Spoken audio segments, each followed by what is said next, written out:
With the public's overwhelming solidarity with Kyiv, from Germany to France to Italy, the far right has now condemned the assault, openly denouncing the violence in Ukraine. And this is in sync with the popular consensus. More importantly, it is in line with pro-Ukrainian public opinion. Italy's far-right leader Matteo Salvini said, and I quote, "When someone attacks, it is clear that we must be on the side of the one that was attacked."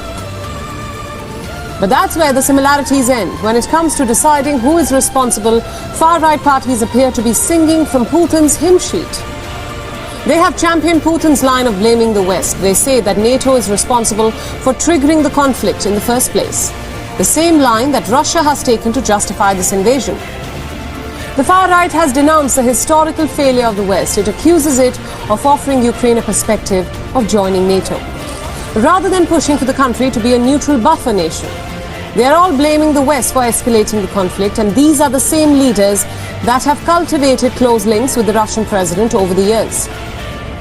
France's Marine Le Pen even immortalized her meeting with Putin on election leaflets.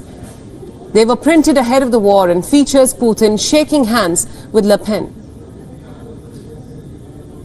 But with public opinion being overwhelmingly against Putin, these same far-right leaders are now seeking to distance themselves from the Russian president. Le Pen says the same, that Putin is not the one who received her in Moscow in 2017.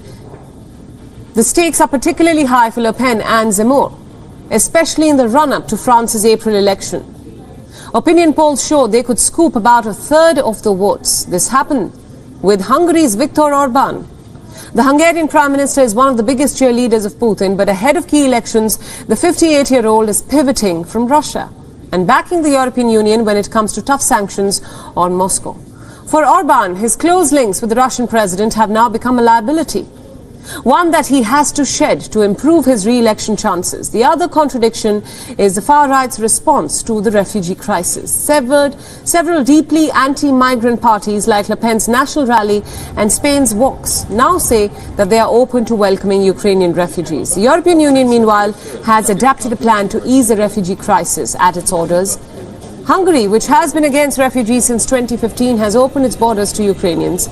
The last few years have seen a rise of the radical right across Europe. Inside the current European Parliament, they make up almost a third of the members, more than doubling their seat share in a decade. But this crisis in Ukraine has made them shift their strategy, changing their rhetoric in favor of public opinion ahead of crucial elections.